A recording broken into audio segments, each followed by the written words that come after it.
obviously making the roster moves and then heading forward, moving after that to everyone's defined roles. But you know, a lot of good stuff in there for those guys.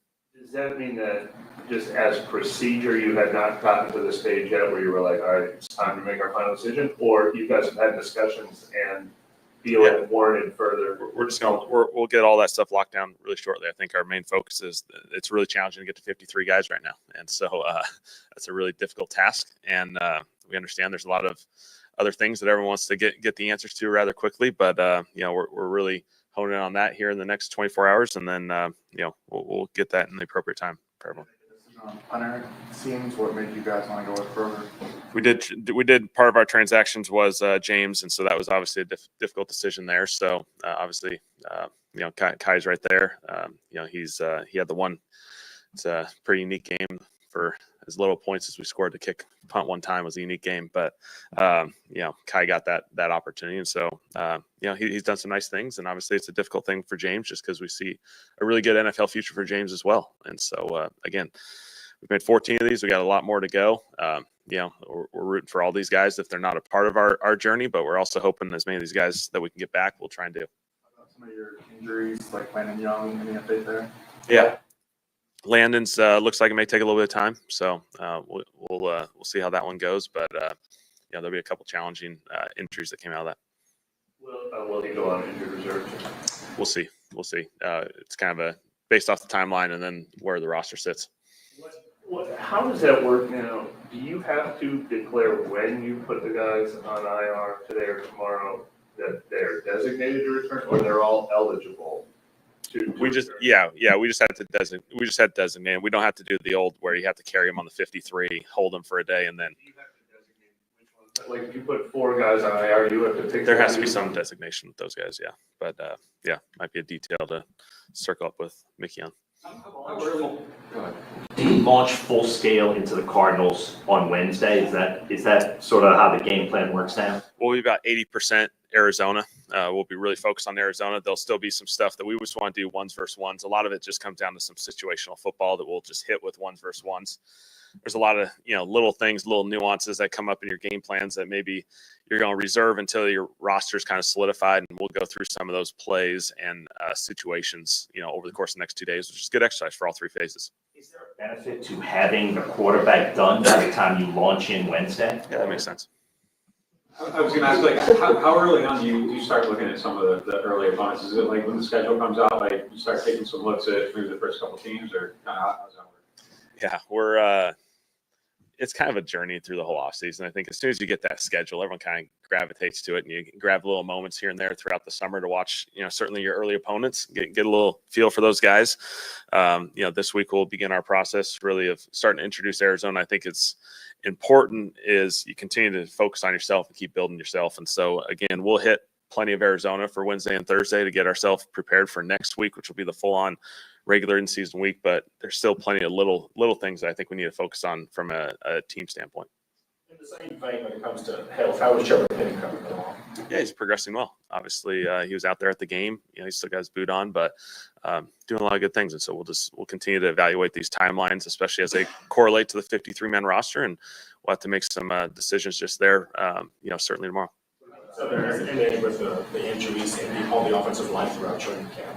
O-line wise, yeah, it's one of those goofy things that happens. It seems like training camp tends to, you know, you got to navigate different challenges, and certainly the offensive line, we've lost a number of guys there, and so the severity of that can be a little bit challenging. We'll have to see how this thing goes over the next 48 hours as we build the roster and you know, kind of put that together, because obviously it's a really important aspect of our team.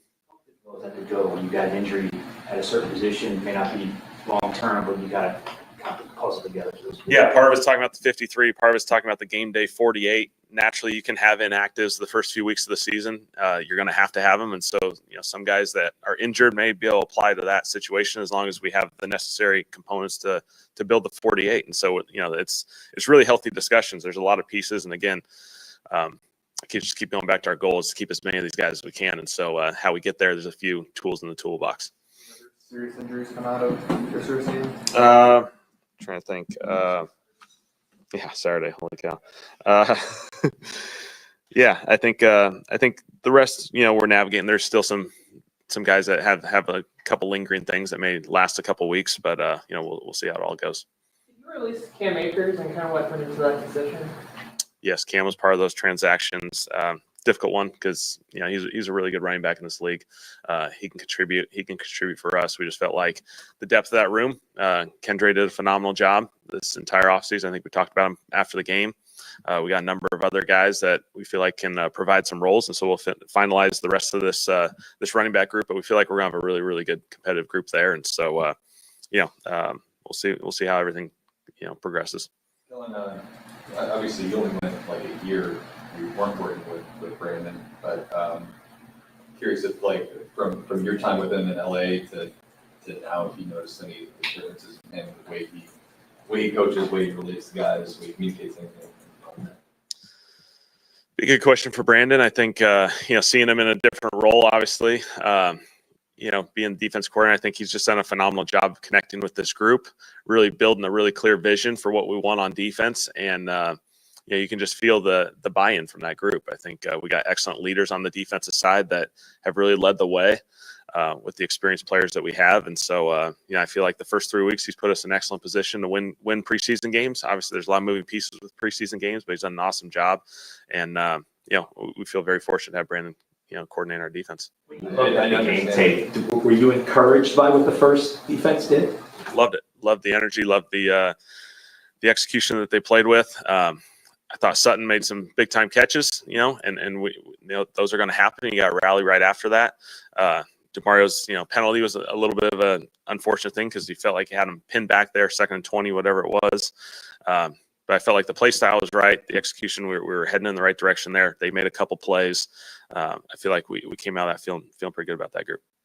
We probably asked you about just Staley in this specific role before, but did you feel fortunate you were able to get a guy with his pedigree, a guy who had head coach experience, to be kind of your number one on defense? No doubt. It's a phenomenal opportunity. I feel fortunate to be getting the team up with Brandon again.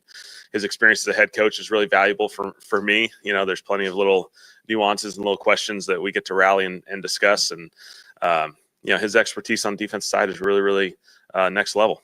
His experience with the Rams, certainly before that when he was with Vic in Chicago and Denver, was really valuable experience. His experience with the Chargers and then, going to San Francisco to see a different perspective, I think was awesome for Brandon. I feel like we're in an excellent position. He's going to give our team an excellent chance to compete each and every week. I love the way he provides all the tools necessary for this group, and I think the fun part of it is you see this season progress. You'll see us, play in different styles, different tools, different game plans. And I think that's a huge advantage over the course of an entire season. You've been a part of the roster trim down process, but how much more difficult is it as a head coach when having those conversations?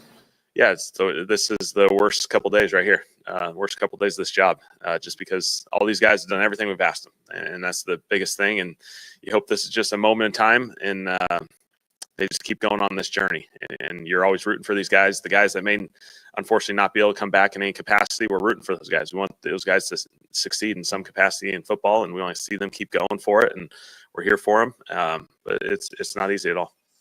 Guys, do you tell them that, hey, we want you back on the practice squad, depending on who it is, of those 14, are you guys communicated, stick around maybe? There's different layers of discussions just because I think part of it also is there's a lot of moving pieces from a practice squad perspective. And so, you got to kind of let the 53 go through. There's a waiver claim process, and then you start building your practice squad from there. And so there's a lot of different conversations. I think the biggest thing is for everyone just to stay ready. You never know how this thing goes. There's plenty of full circle opportunities that present themselves over the course of time. And, we'll see how it all plays out.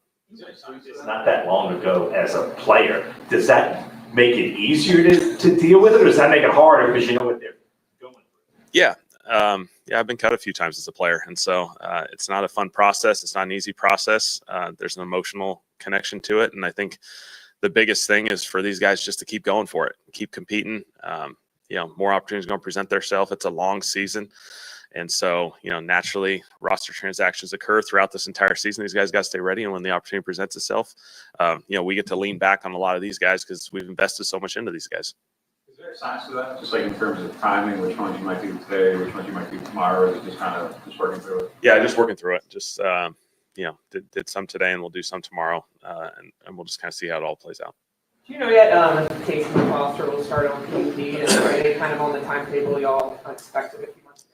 Yeah, we're going to finalize those discussions actually today, just to kind of talk through the timelines of some of those medical guys, and that'll put us in position to see how the 53 plays out. Again, we've talked about that. You got to have inactives naturally, and so we'll have the discussions as far as all these injured guys and the pup guys timelines. How close are those two guys to practicing? They've been progressing really, really well. I don't think we haven't narrowed down a specific timeline for those guys, but they have done everything you could think of. They're the best. Those two, like to see those guys go through this pup journey. It's not easy. They had real injuries that, you got to go through a long process mentally, emotionally, physically, and to see where those guys are. And they've been through this whole training camp with us. They've been rallying around these guys, supporting them, helping them while also getting ready as players. I think they're two awesome examples of what it means to be, a teammate, a leader in an NFL organization. Did Christian Boyd's hand check out all right? Yeah, there'll be something there. He'll have to navigate that. That won't be an easy thing, but I don't think it's something that's going to deter him from not being able to play, this year, in the near future. His position, is he sort of, he needed to have a bandage or a club or something like that? Like, Yeah. to be comfortable.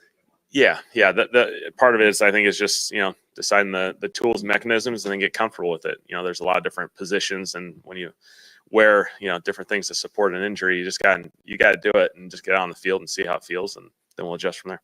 We talked about Cam Akers, but Devin, he was hurt a little bit in training camp and came back. Where are you guys on with him right now? Thought his first outing was pretty good. By no means is it perfect. It's his first time of playing action. It's the third preseason game, and so it was a goofy timeline for him. I thought he hopped in there and did a really good job. He played a number of snaps on offense, special teams. He was able to contribute. I thought he did some really good stuff. Kellen, do you have any philosophy on how many quarterbacks you keep? I mean, is it team to team in the past? Have you kept 3, 2? What's been your history with that? Yeah, a few ways to juggle it, just with the 53 in the practice squad, and that sometimes has to do with other positions. As we navigate this thing, I think we've always had 3 or 4 in the building, and keep as many of those guys as we can, because you need to have depth, and you're continuing to develop that position. And so, obviously we've had 3 most places, but we got to navigate the roster and just see what that presents us with. The questions about the quarterback position wear on you a little bit, or is that just part of the job and you expect that? Yeah, it's part of the job. I understand that aspect of this thing. It's a big decision for us. It's one position, and we think we got a really good group. We got a young group, so it's been a unique process. You got to let these guys play this whole training camp out, which I think has been a great exercise for all these guys. And we see great futures for all of them. We see great futures for them. And so, we'll navigate it and we'll keep on moving. Good. All right. Thanks, guys. All right, fam. Shout out to the fam. Appreciate y'all for being in the stream. Welcome. Now rocking with the Sports Coma with Big Q and the guys, where we have intense, entertaining, educating, and enlightening sport talk from your favorite sports fam, man. Big ups to the fam. Happy Monday to you guys. Hope you guys are having your good Monday to open your week, man. And listen, it's cut day, man. And well, not cut day. Tomorrow's cut day, but there have been some Saints players have been released. You see Kellen Moore basically non-committal about some of the aspects of the team who will be just other things. And a lot of this is still being worked upon. And I'm not mad at him. If you need time to really kind of mull it over and find out exactly who needs to be on this team, by all means, take your time. And tomorrow, I think 3 p.m.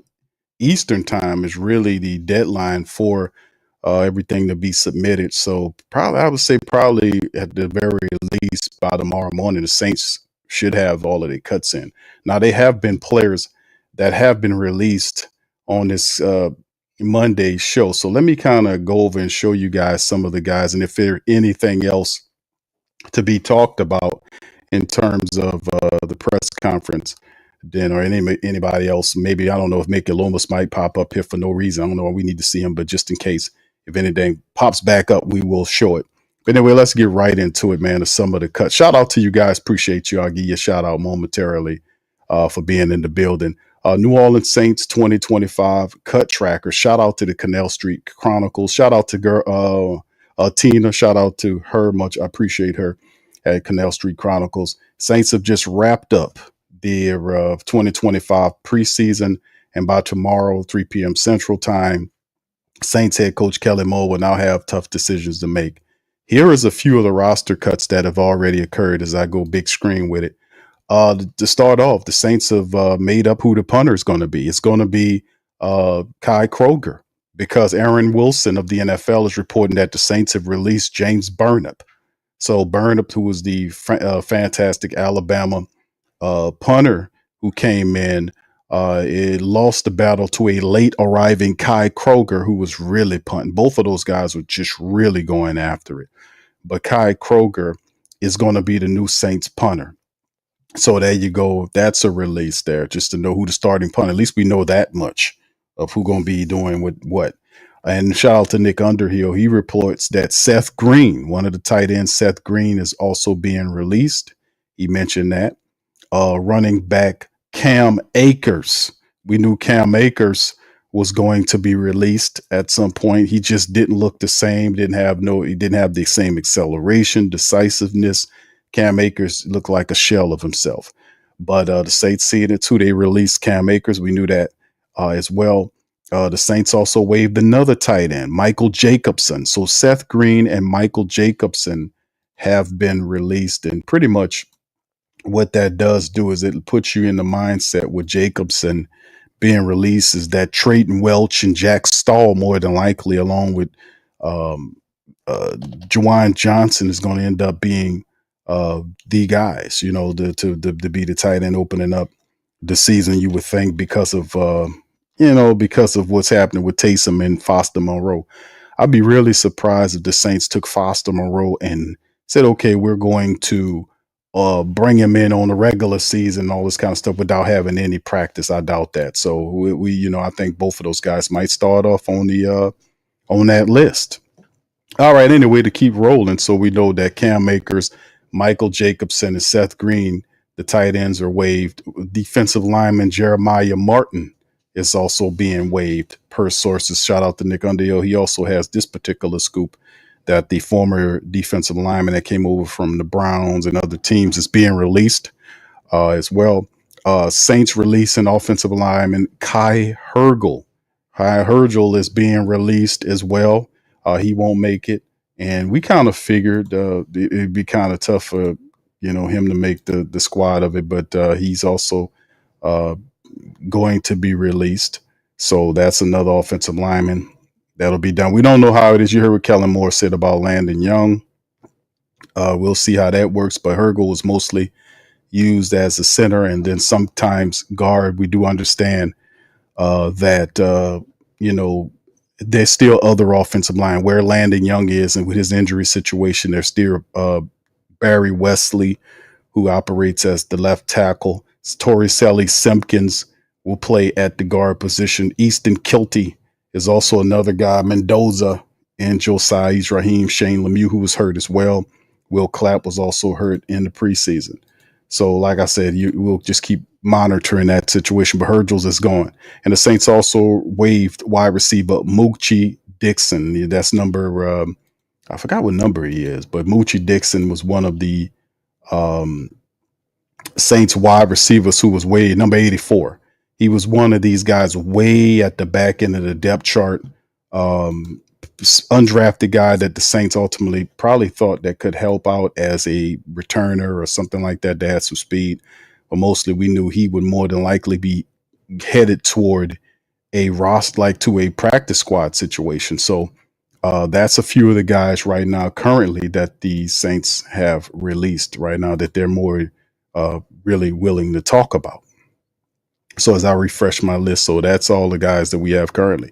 So once again, just to let the family members know, at least we know who, probably one of the more important cuts as of right now is that James Burnip is released. So Kai Kroger will be the Saints starting punter. At least we have that one. Seth Green and both Michael Jacobson have been reported released by Nick Underhill. Running back Cam Akers is no longer there.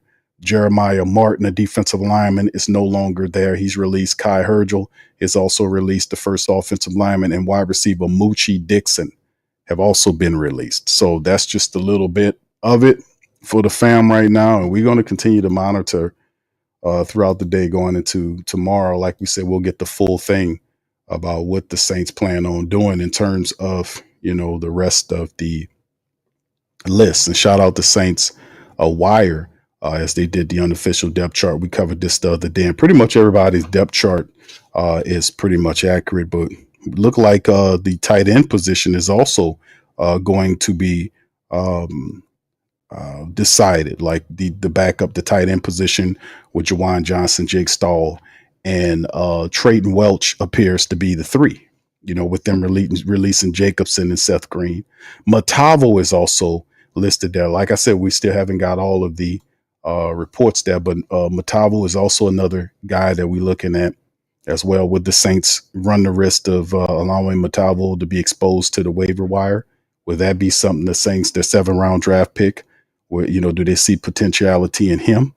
It'd be interesting to see. So, all right. So anyway, man, it is still very close. And and Kellen Moore gave some stuff, man, but not a lot, man, to kind of let him know. But like I said, I'm not mad at Kellen Moore. Let him take his time, man, and figure this thing out. And I'd rather him, maul it over, pray over it, whatever you got to do to figure out exactly how you want this thing to play.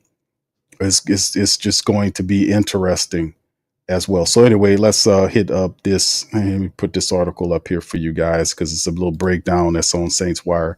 It's actually pretty good. They talk about, shout out to John Sigler.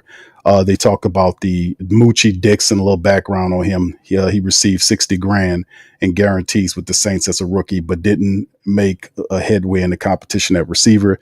Didn't catch a single pass in the preseason. Kyle Herger was released, spent 2024 season on practice squad, made a few appearances so he could be sticking around for a similar role. He headed to the practice squad, Kyle Herger, and no doubt about it. But between draft picks, Kevin Banks Jr., undrafted finds like Torricelli Simpkins, and veteran pickups like Dylan Redunce and Luke Fortner, the team has gotten deeper. Saints released defensive lineman Jeremiah Martin, who was a late addition in training camp, but just didn't have much time to make an impression. The team is running deep at the defensive tackle spot and edge rusher spots. Maybe can get an opportunity to return to the practice squad for further evaluation. Also, we talked about Burnup, signed with the Saints in April on a 3-year deal with just $35,000 in guarantees, and he initially made the cut in training camp after the team waived Hayball, last year's starter, but didn't hang in there once the Saints brought in competition. Kai Kroger, another rookie from South Carolina, has won this battle. Burnham averaged few yards per punt, 37.6 with his 5th lowest hang time, 4.14 seconds in the NFL during the postseason. This isn't going to cut it. So Burnham is burnt up because the Saints have decided to go with Kai Kroger. So we have a starter there. Saints waived tight end Seth Green.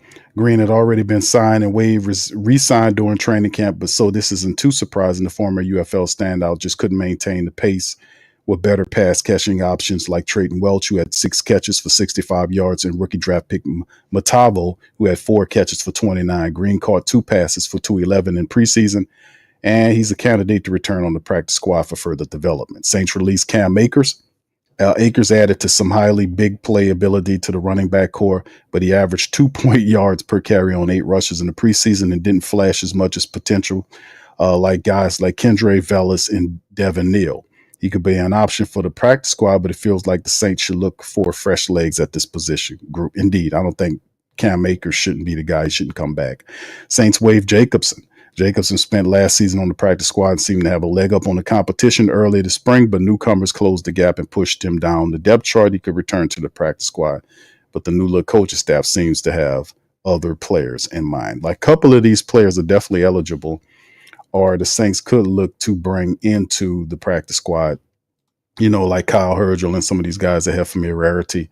If they clear waivers, they can end up being there. But that's pretty much what there is currently right now, and no real word on who the decision for the quarterback is. We'll get all that. We'll know exactly what the cuts is, and we'll learn everything we need to learn between now and tomorrow. Shout out to Kel Ript. I hope I said that right. Kel Ripty from IG. Always them. Shout out to y'all on IG.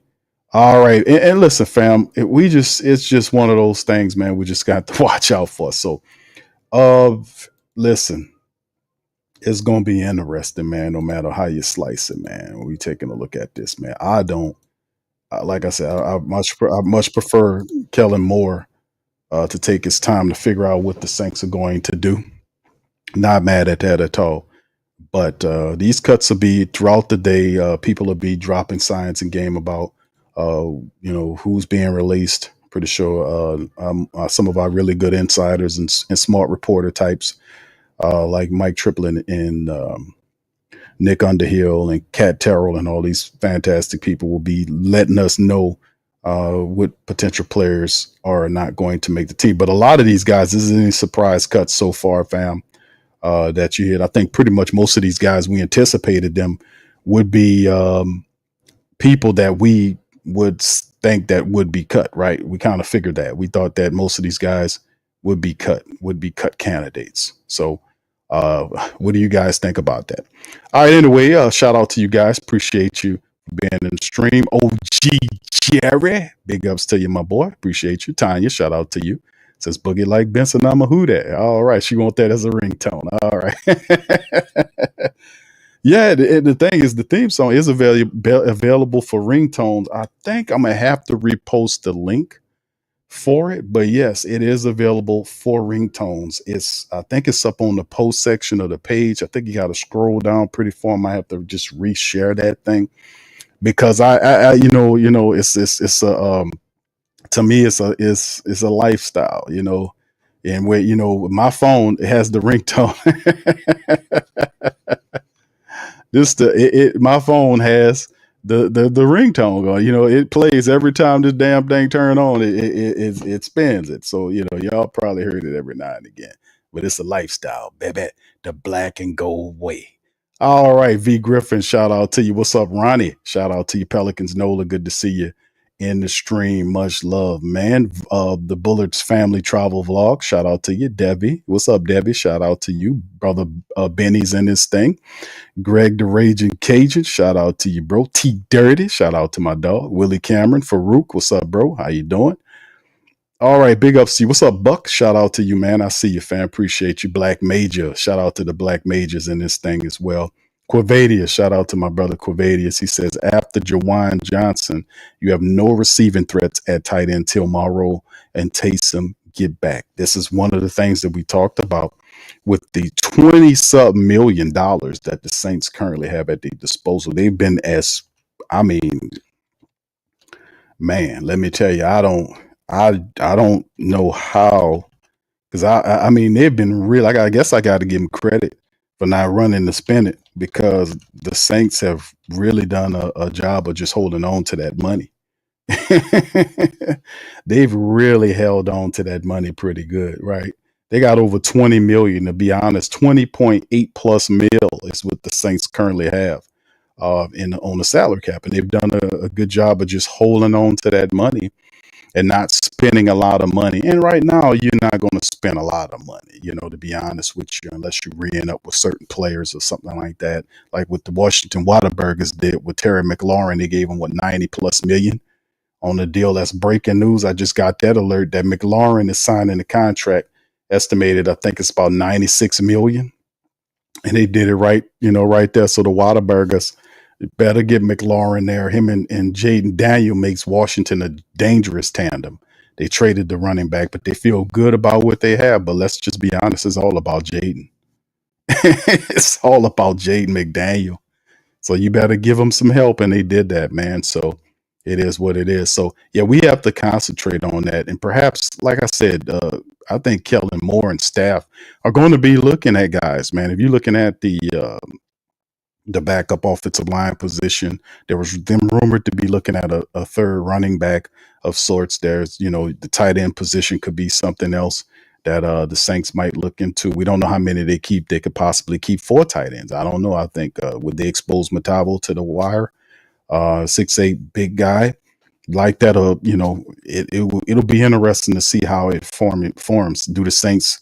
Moochie Dixon was the only guy that was released. Of course, we'll know eventually some other guys will be released as well. But early on, these were very simple, simple releases. We kind of understood, like a lot of the guys the Saints released those were no brainer types. But them mauling over the greater cuts, we didn't see what potentially could be a Brandon Cooks on here if Brandon Cooks is the guy, or perhaps what's the other fellow name? Foskey the Snowman. If Foskey is on this list as well, who knows, man? What could it possibly be? We have no idea.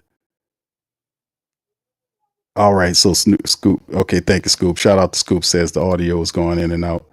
All right, let me see if I can fix that. Thank you, brother. All right. All right, so I hope that's better, man. I don't know what's going on with that. It might be the internet. I'm not certain, but yeah, it's very interesting, man. We'll see how it all plays out. Y'all put one in the chat if it sounds better. All right, thank you, Scoop. Shout out to Scoop, man. All right, but yeah, it'll be interesting. Okay, cool. Thank you, bro. Okay, they said audio is good. All right, thank you. All right, so this is the thing, man, to kind of talk about as well, man.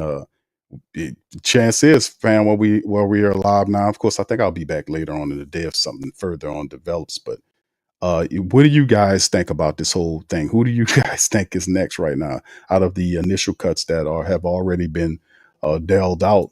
Who else do you guys think is on this list? I know a lot of people think Foskey's is on the list. Who do you guys think the quarterback is? A lot of people have said it was a close battle. It's 50-50. And usually like that, you go with the experienced guy to open the season. I've seen a lot of the writers, some of my favorite writers, unofficial depth charts. They all have none of the ones that I look at said any. They all agree that Spencer Rattler opens the season for the Saints. How many wide receivers do the Saints keep? I mean, that's another thing to talk about. How many people do the Saints wires? How many do they keep? As we take a look at an unofficial depth chart right here presented by Saints Wire. This is one that John Sickler, I believe, did. And he kind of covered some of this. As you can see, some of them right here, some of the starters listed in black right here. And then the backups behind them. So, Chris, there's still guys. Bub Means should go on a list. I think Bub Means is on IR. So guys like that. Kevin Austin Jr., I don't think Kevin did get some type of injury. I don't know if he'll be ready, but I don't think he makes the cuts. Chris Tyree most certainly won't make the cuts. These will be other names that'll either be placed on IR or something to the similar that we dealing with. So I don't exactly kind of figure that out. So I will see how it all works, man, the bottom line. But I think those guys some of those guys are headed to the practice squad. And of course, Landon Young, we don't know exactly what's up with Landon Young. You heard what he did, what Coach Moore kind of mentioned about Landon Young and the fact that he, I don't know if he's not going to be ready right away. That is something to kind of look at, but it does help guys like Barry Wesley make the team. Dylan Redunce is definitely going to make the team. We know Penning's going to be out with that turf toe. Torricelli Simpkins is definitely going to make the team. Will Clapp is out. Kyle Hergel was released, which means that you'll probably have Simpkins that will act as a backup center for McCoy, behind Fortner, which I don't see Fortner on here. I don't think he got Fortner on here, but Fortner here at the backup spot here with Will Clapp on the IR, and then Simpkins would simply be in this role playing guard, and then he'll be the third center option if needed, right?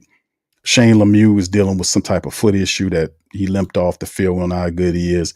Easton Kilty has not reported to be released as of yet, but we'll see how they handle it. He could have a roster spot depending on the health of some of these other guys like Lemieux, if he can't go, and these other guys. Kilty might actually sneak on a roster unless the Saints decide to get somebody off the waiver wire or sign somebody, right?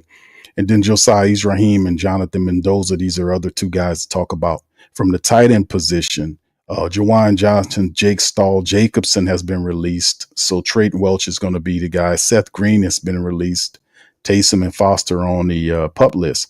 So do the Saints keep 4? Trayton Welch played really well.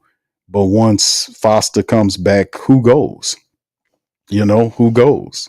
If Foster, Monroe, or Taysom Hill comes back, either one of those guys going to end up going. Trayton Welch is going to be released in about 5 weeks to make way from some of these guys, depending on where they are in their development. But still, in all, open the season up. Do the Saints start with 3, with Jacobson being released and Green being released? Do they keep Matavo and operate with 4? That's something to think about. Wide receiver Brandon Cooks is here with Rashid Shaheed, Chris Olave, those guys. Where is the rest of it? There, I think it's further up here. Yeah, it's up here. Well, Chris Olave, we know he makes it. Cooks, people think Cooks is going to make it. Rashid Shaheed, and of course, you talk about guys. Donovan Peoples-Jones was released. Mason Tipton will make the team. Cedric Wilson shouldn't make the team. He should be released. Pettis, in my opinion, should make the team. I've seen a lot of depth charts saying Pettis is going to end up going to be waived, which is a shame because Pettis did a good job, and that's going to be a tough cut. But like every one of these things, fam, there got to be some tough cuts involved. There got to be some veterans that's going to be on the cut. There got to be somebody. What's up, King Eternal? Shout out to you, fam. All right. What's up, Kai the Great? Shout out to Kai. Trey. What's up, Trey? Jando. Youngbloods 46. It has got to be some tough cuts, right? Yeah, Zachary says that Cedric Wilson might be on. Yes, indeed, sir. He will be. All right. Yeah. Tanya says, Q, where's Pops? Nothing like working with your parents. Loving. Yeah. That's a blessing, man. A lot of people understand that, man. Sometimes a lot of people have problems working with their kinfolk, and that could be problematic. That is not the case at all with me and my father. Super cool, man. I just appreciate him so much. All right. Youngblood says, Q, do you think the Saints may keep 5 running backs since they don't have a fullback and Vellis can play receiver and special teams? I don't think they keep 5, bro. I think your fullback is actually the tight end, Jake Stahl. Jake Stahl will be the guy that operates like that. In Kellen Moore's system, he doesn't use a traditional fullback. He has, and that's the thing we knew when Stahl came over with. We knew that the Saints needed one of those nasty blocking tight ends. That's just what they did. They just blocked. And that's what Jake Stahl is. He's one of these guys that does that. And having Jack Stahl, to have Jack Stahl here, that's what that is, because we know Jawan Johnson is not that great of a blocker. We know that Matavo, if he's he's a inexperienced rookie. Trayton Welch is not that good of a blocker either. He's more of a receiver option. So you got to have a mean, nasty blocker, and that's what Jack Stahl is. So, and he'll definitely be used if you need a guy to be like a lead blocker for a running back like AK-41 or something like that. I could see them using Stahl in that capacity. So even though he doesn't list a fullback, Stahl can do that, for you. So we'll just maintain that. Thank you for the question. But in terms of the wide receiver, they got to be a tough cut. It happens every year. Like we look at it and it's a tough cut somewhere, it's got to be a tough cut somewhere. You don't go through and it's always a surprise or two somewhere. And a lot of people are not capitulating. Maybe I'm just, I'm looking at it and I'm saying to myself, man, listen, we'll see. All right, fam, we got more people to kind of talk about on Cut Deads. This list continues to fold. I got more people for y'all. Y'all ready? Here we go. This shout out to Nick Underhill, who just dropped it. This is Nick's latest scoop right here. Cam Makers, Burn Up, Roderick Daniels, the last wide receiver we brung in. He's reported wave. Moochie Dixon, Jacine Davis. Remember Jacine Davis? He picked up an injury. Jeremiah Martin, we already reported. Omari Thomas, the backup defensive lineman. Josiah Israhim and Jonathan Mendoza have been released, along with, about Seth Green and Michael Jacobson. Kyle Hergel is reported release, as we know, and Mike Panasoic, I hope I'm saying that right, the guy we picked up from the UFL, he was released and put in the street, and linebacker Tyrene Powell. That's the current list of players that was waived so far by the New Orleans Saints. So this is the complete list of people. Going over it once again. Cam Akers is released.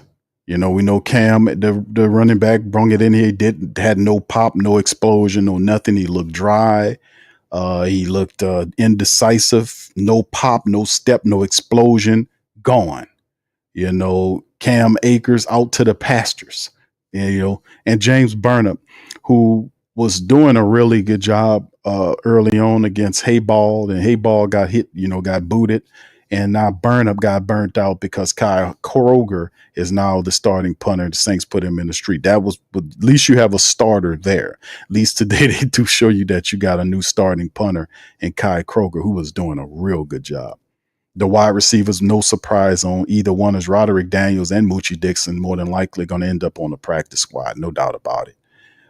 Jacine Davis was the guy they gave a lot of undrafted money to. He did some really positive things. Remember, Jacine Davis was the guy that wore number 59, was flying around in the games, making plays. I think he got hurt, and the Saints waived him. I don't know if the injury is that bad, but I know he picked up some type of injury. The Saints have elected to waive him, and Jacine Davis, if he clears waivers, he should be added to the practice squad as well. Jeremiah Martin, who's the veteran at Johnny Come Lately, who the Saints picked up to add some depth there, he gets released. Omari Thomas, another player the Saints have for depth purposes. And what's really interesting is that the Saints released Josiah Israhim and Jonathan Mendoza. Now, if we look at that, let me see if I can pull my depth chart up here. Give me a second, fam. Let me go ahead on and pull my New Orleans Saints unofficial depth chart up here for a second, and then we can kind of look at this, because this is very interesting, to be honest with you. And some of the moves, roster addition, because the Saints are reporting this. Mickey Loomis did announce that these are official releases. So there's a notice that they just sent out admitting to these releases. So it's definitely official. You can reference the Saints website for the complete list. And that's what Nick is doing, is just tweeting out the list that the Saints just tweeted out not too long ago about the official releases up to this point. All right. So anyway, as we get down, man, let me see. All right. So there you go with that. So in terms of these players, right? A lot of these, whether it's Daniels and Dixon, the two wide receivers, these are practice squad guys. We know they would have difficulty cracking the team. Jacine Davis is probably one of my favorite undrafted guys, and you know, that played this year. He showed a lot of force. He should make it back to the practice squad if he clears waivers. Jeremiah Martin did okay. Omari Thomas, not so much.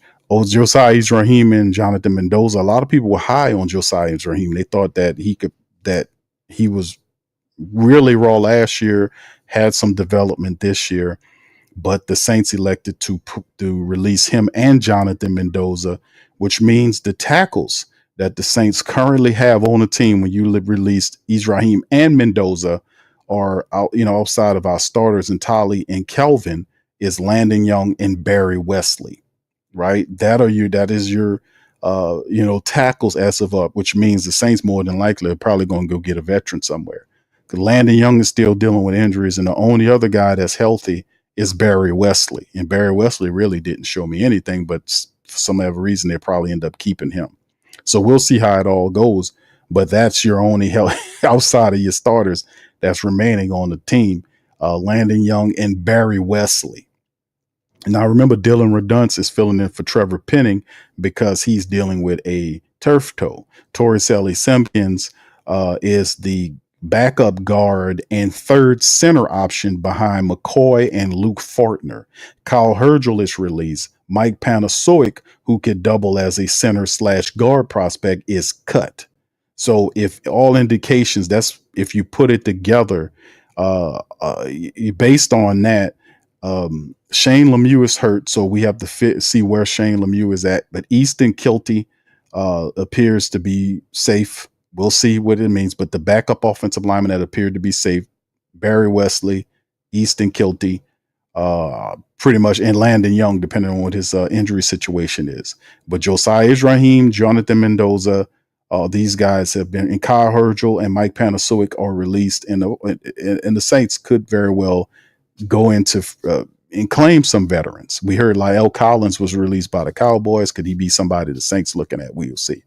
And once again, to talk about the tight end position, about Michael Jacobson and Seth Green being released, that is pretty much leaves us outside of Jawan, the starter. Jake Stahl, the veteran tight end blocker, is there. Trayton Welch and Matavo, both Taysom and Foster on the pup list. So do the Saints go into the season with 4? Yet to be determined. But these are some of these guys right here. And then from the linebacker level, nothing on Isaiah Foskey yet.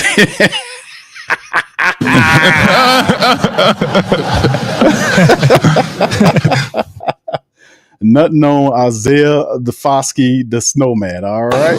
What? That's right. That's right. Don't be surprised. The only linebacker or, player that has been released outside of, we talked about Jeremiah Martin, Thomas, and Jacine Davis. The linebackers, Tyreen Powell, is released. So the linebackers that's still there, Nephi Sewell, DeMarco Jackson, Isaiah Stallbird, Jalen Ford. We know Stutzman makes the team. So those are all the listed linebackers that are still remaining. And outside of the defensive players that were released, we just talked about guys are still here outside of Granderson, Young, and all those kind of guys. Gacho, Brissy, we know Cam and all those guys are safe. Foskey, we know we haven't heard anything. Foskey is still there. Christian Boyd, Nate Shepard, Chris Rumph, Fadil Diggs, Jonah Williams, which a lot of people anticipate more than, we'll see where he is. Jonah Williams, John Ridgway, a lot of people think he should be safe. Vernon Brockton, Jaden Peavy, and Jonathan Bullard. So that's some of the guys to talk about. And not one secondary member has been listed as of yet. So we still say there'll still be some cuts that we have to pay attention to. That should be down the line, fam. So that's some of the stuff right there. So we getting some of them rolling in, man. Some of them are rolling in. Some of them are rolling in. So like I said, these are official. These are not guesses, fam. These are verified and official. And these are announcements coming straight from the Saints, NewOrleansSaints.com, confirming these guys have all been released from the team. So once they clear waivers, you should see some of these guys on the practice squad. All right, so that's a few of them right there, man. So we still got a few of them left, man. Let's do our little count. How many more cuts do we need to come down with, fam? Let's see. Well, we got a team of 90. So isn't it 90? We got 90 people. So what? This is 3, 4, 5, 6, 7, 8, 9, 10, 11, 12, 13, 14 cuts. All right, fam. We got 14 cuts happening right now. We got to whittle it down from a 90-man roster to 53. And so, Paul, how many I said? 14 cuts so far. So we still got what? We still got what? That brings us down to 76. So we still need to get rid of 23 people, if my math is correct. Yeah, we need to get rid of 20. Is my math correct here? Let's make sure of that. Man. Let me make sure I count this stuff again. 2, 3, 4, 5, 6, 7, 8, 9, 10, 11, 12, 13, 14. All right. So we got 14 cuts, 90-man roster, right? 76. And then mine is for Dre. And bam, 23. All right. There you go. My goddamn math is right, Jack. Let me tell you something. Oh, why now? Goddamn it. Oh, why now? All right. So anyway, shout out to you guys. Appreciate y'all for being in the stream, man. Listen, man. Hey, man, we got 23 to go, fam. 23 cuts to go. We got 23 cuts remaining, man. We got 23 to go to get the 53-man roster, and we're going to have to monitor to see how it goes, man. But yeah, these other guys ain't quite safe yet. You ain't safe yet, baby. You still got 23 more to go for the black and gold. So who is it? Out among the 23, are there anybody out there? Because there got to be some surprises. Every year there are surprise cuts that should happen and some that aren't. We've seen over the last 4 years with the Saints, man, we've seen A lot of these things just simply don't happen. We'd be like, how the hell did that guy make it? That sort of thing. Who do you guys think make the cuts? And I asked this question in the previous stream because there's always surprise keepers and stuff like that. I did this for the other family members, the other stream. I'm gonna give the family members here an opportunity to answer. Who do you guys see as is going to be a surprise cut versus one that is okay? Hold on, how did I say it? A surprise cut, like wow, they cut that guy, and the other one would be, man, they should have cut that guy. You get what I'm saying? So it'd be one like, hey man, they cut him. Wow. Versus, man, they should have cut that guy. All right. So y'all give me one of each, right? Not too much. I don't want to junk up the chat, but I want y'all to, what's your answer? A guy that you would be surprised if they cut, and one that would be, man, they should have cut that guy. So it happened every year. So y'all give me one of each. How about that? I don't want y'all to overthink it. All right. Shout out to you guys, man, for being in the stream. Thank you. How's my sound, man? Is everything all right with my sound? I don't know why my sound being choppy. I don't know. I think it might be something wrong with this damn software, but it's all right. All right. But anyway, as we keep it moving and grooving, man. All right. But yeah, y'all put in the chat who y'all think y'all got. OG says, Q, have them to put five. Talk, boy! He ain't lying. Oh man, there you go. Put Foskey and Hayner on that cut list. A lot of people don't see any value in Hayner. A lot of people want a veteran quarterback there, and I'm not mad at you, man. Hayner has become, Hayner is not known for his football here in New Orleans. He's known for those funny pictures that he took a couple years ago. That will be what we forever known Foskey as, them silly ass pictures he took, and that really looked really silly. Them Zoolander ass pictures. But anyway, all right, Tanya says 1, 2, 3, 4, still got Foskey to go no matter the number. That's right. See, a lot of people say it's time to go. 23. Thank you, KK. I knew my math was right, baby. Baby, I checked, baby. What's up, brother Byron? Shout out to you. What's up, DJ? State of the Pelicans. What's up, bro? How you doing, my man? All right. Pelicans Nola saying Foskey is definitely getting cut. Okay. All right. Well, we'll see. All right. OG said cut Hayner and get a veteran quarterback. Tramal, what's up, Marley Mall? Said cut Landon Young as soon as possible.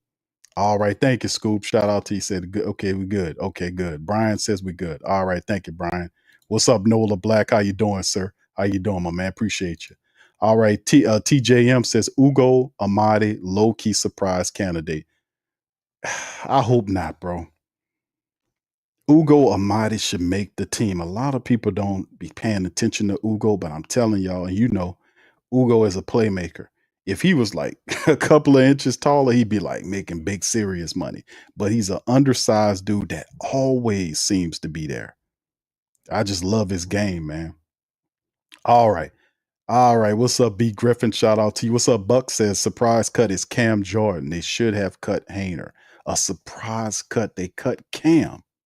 Wow. Well, 1 year remain. That would be a surprise if they did that to Cam. Right?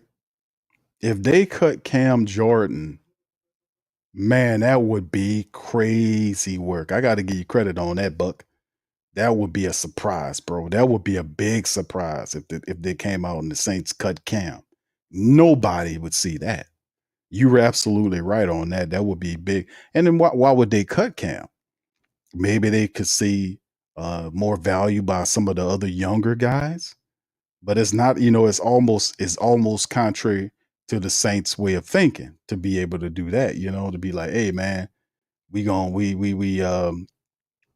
gonna give Cam an opportunity to finish up as a New Orleans Saint player. That would fly in the face of that. That would be a supreme surprise to me. That would be big.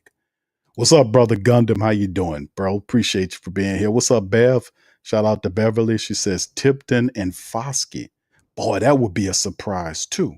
If the Saints released Mason Tipton and kept Brandon Cooks. And I'm like, what? That would make no sense to me. But yeah, sometimes they do foolishness. And Foskey be like, okay, they released Foskey and kept. I mean, they released Tipton and kept Foskey. That would be foolish. But that's sometimes they make them cuts. DJ says cut Jake and go get dog. Go get dog. Go get a dog. Okay, go get somebody that's about that work. Okay, I got you. Quaveda says Hayner did all them autographs and kissing babies at camp this year. It won't surprise me if he ends up on the practice squad. He need a lot of practice. Ain't no damn doubt about that, Quavedas. The dude he definitely needed a lot of practice squad for players that need practice, right? Well, he need a lot of practice. Let's just be honest with you, man. He just need a lot of damn practice. But anyway, shout out to you, my brother. Appreciate you. All right, let's keep it going, man. Yeah, practice. Yeah, but the thing is, Jake Hayner would definitely not. He would be if Taysom Hill was healthy, man. Jake Hayner would be cut.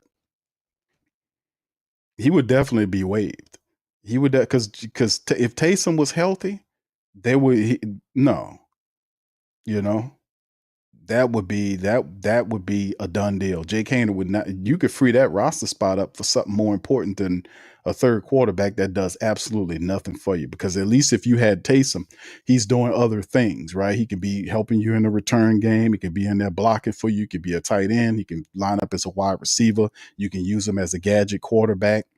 Taysom means so many things if healthy. If Taysom was healthy, Jake Hayner would not be on this team.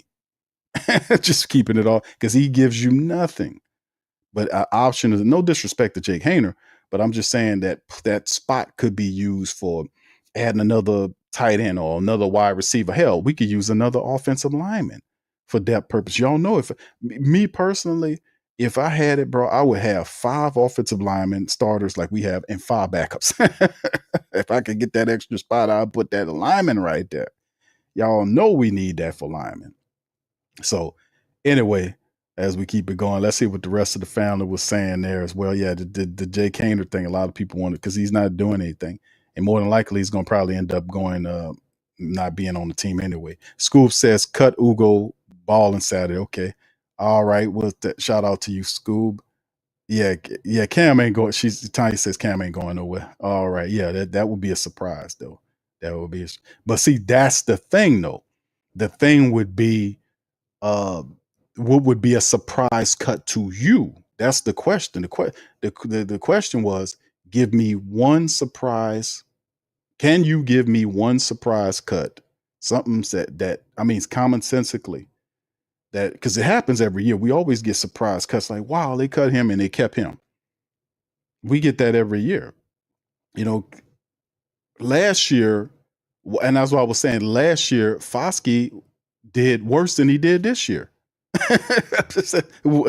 Right? Check. You know what I'm saying? What's up, Charlie? Thank you, man. Appreciate it. All right. I mean, tell me the truth. Did Isaiah Foskey did worse last year than he did this year? Actually, he did better this year than he did. He did better this year than he did last year, didn't he? I'm just keep being honest. Didn't he do it? And he survived last year, didn't he? Huh? And he did. See, that's the thing that I'm like, man, listen, Foskey did better this year than he did last year. And it was still not good enough. But people were saying, AQ, they're not going to release him because they just drafted him. He was in his second year.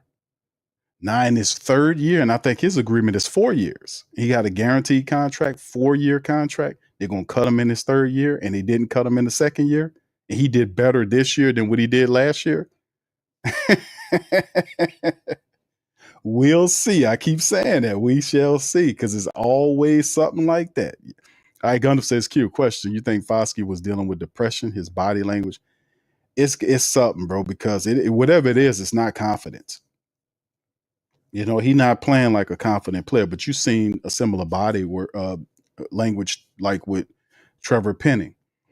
sloped shoulders, his head down, stuff like that. You see he didn't have a confident posture, until he made it through the entire season. If you watch the tape on Penning, he still has a lot to work on because he's undeveloped. The first couple of years, he missed a lot of games. And that was his development time. It's the same with Isaiah Foskey. Foskey needs, the only way these guys can develop if they actually hit the field and do what they're supposed to do. And that's how you develop. Now, you can kind of refine technique in practice, but you don't really become who you are until you touch down on that field. And he has not gotten an opportunity to be on the field like he would need to develop into what he's supposed to be. And you can put a little bit on him, you can put a little bit on the Saints, but you don't draft guys that you're not going to bring in and develop. That's just a common thing in my thought process. Thank you, Gunda. Shout out to you. King Eternal says, I think Jake took those weird pitches his rookie year because he was getting pranked. What, really? Byron says, Q, I got Cooks and offensive lineman Mendoza. Mendoza's already released, bro.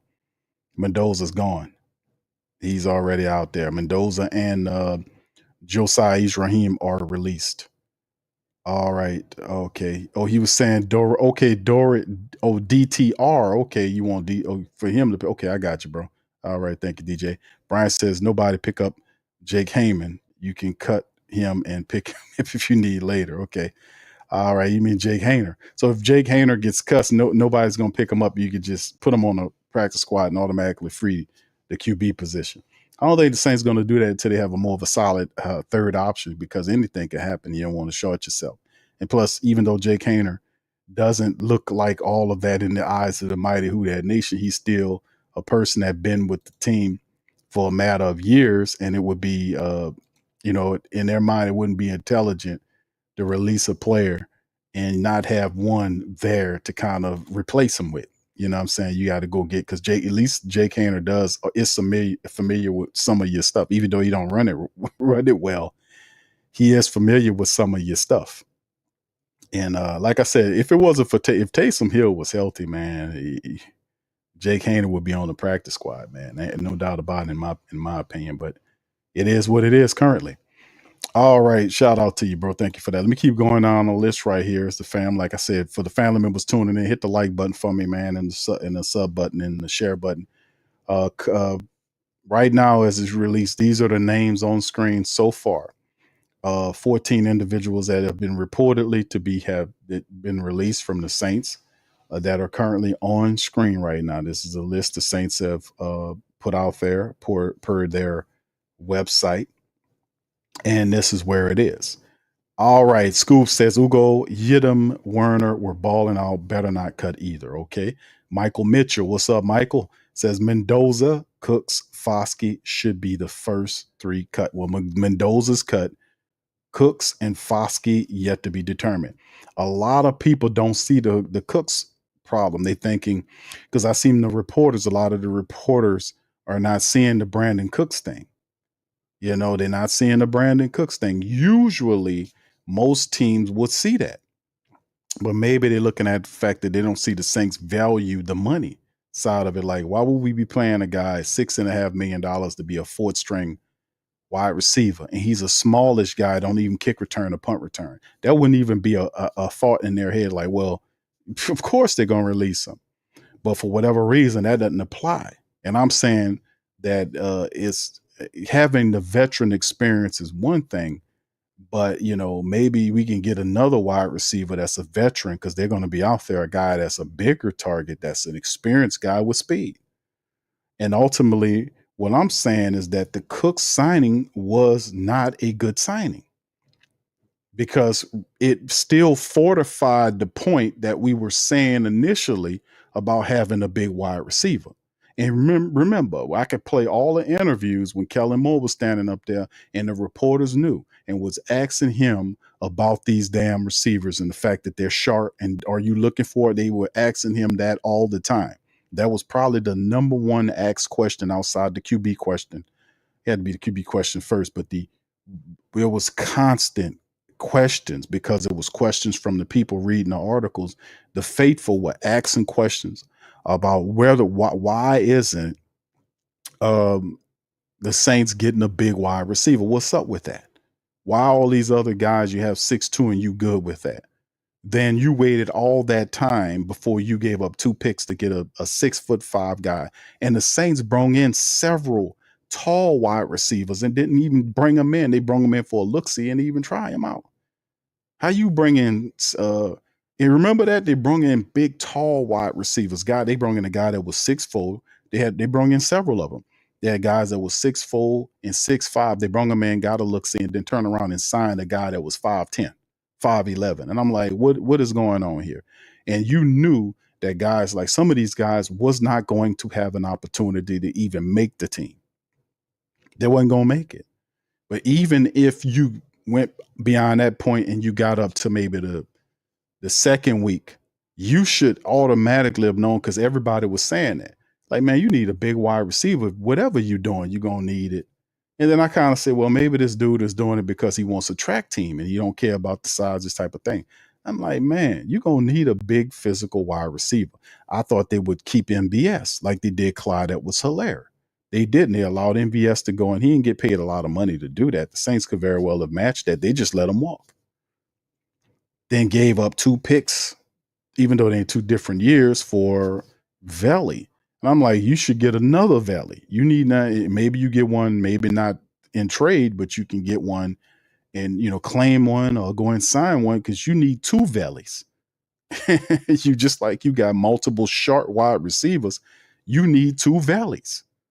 What if something happened to Valley? Your ass is going to be right back to where you were.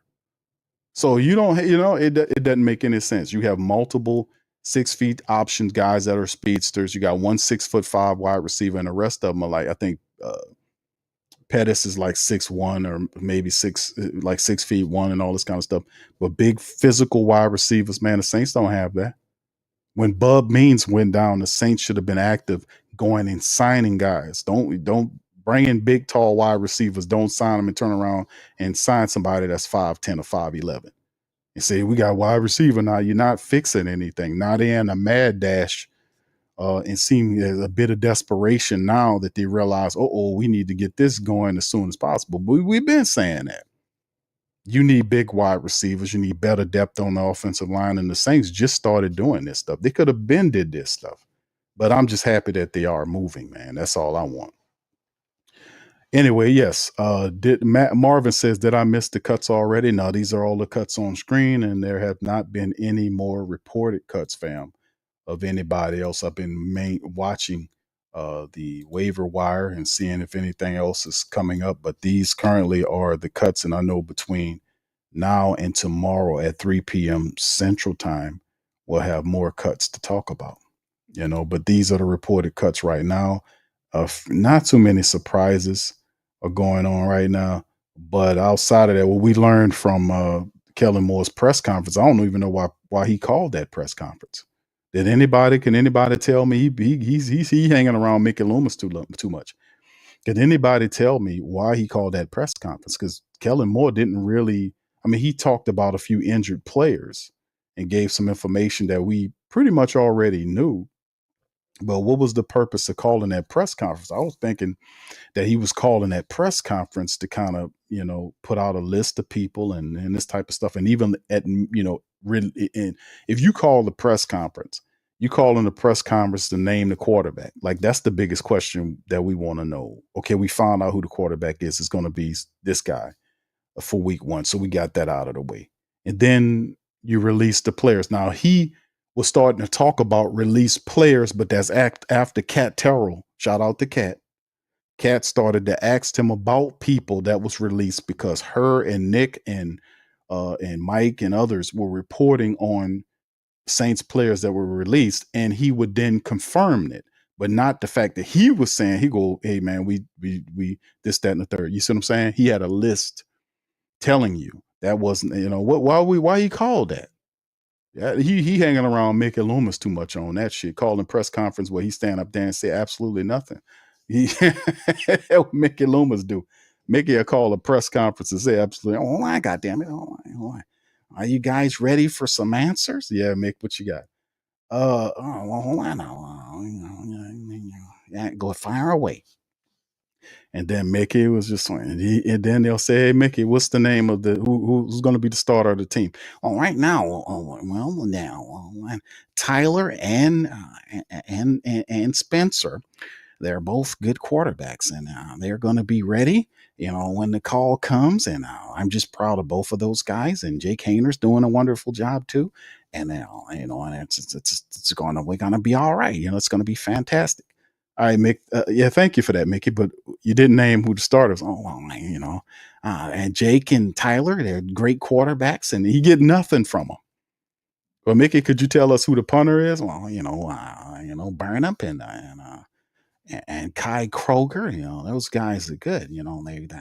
They're punting and doing a good job and all that now, and they're good. And you're nothing. Well, okay, Mickey, you ain't gonna tell us now. How about the injuries to the players? You're gonna tell us if some of these players when is Taysom Hill coming back? Well, as I said early on, Taysom Hill is a good player and he's great, and he bought some groceries for me and brung it over. And listen, hold on now, he'll be ready, and he's on the pup list. He gives you nothing, and you're gonna hear that for an hour. You remember that old skit? It was an old skit they did on I forgot what comedy show it was, but it was an old skit about I think it was Cosby or one of the old reporters. I mean, one of the old comedians would tell stories that go absolutely nowhere. Y'all y'all remember that old comedy skit?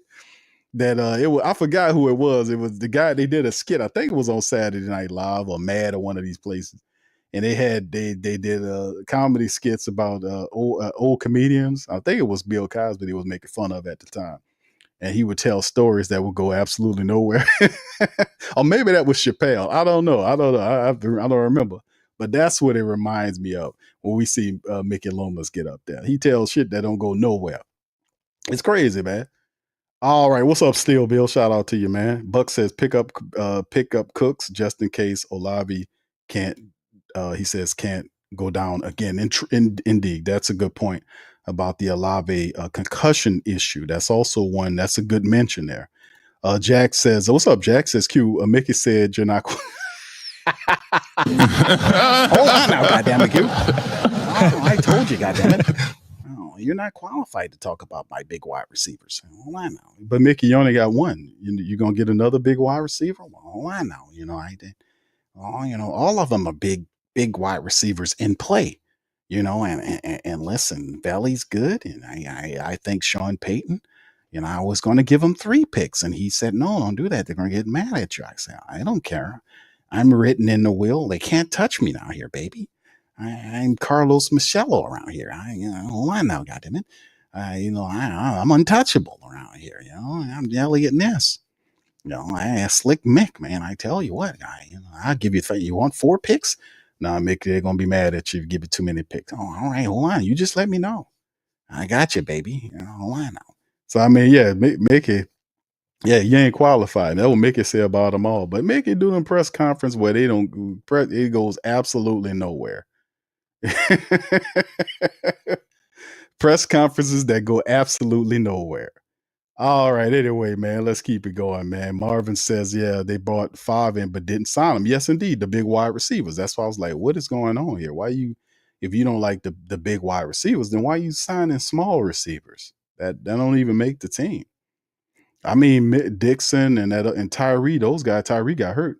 But I said, those guys are practice squad guys. And when you see them at a point where you see that they weren't going to make it, you probably bring somebody in here.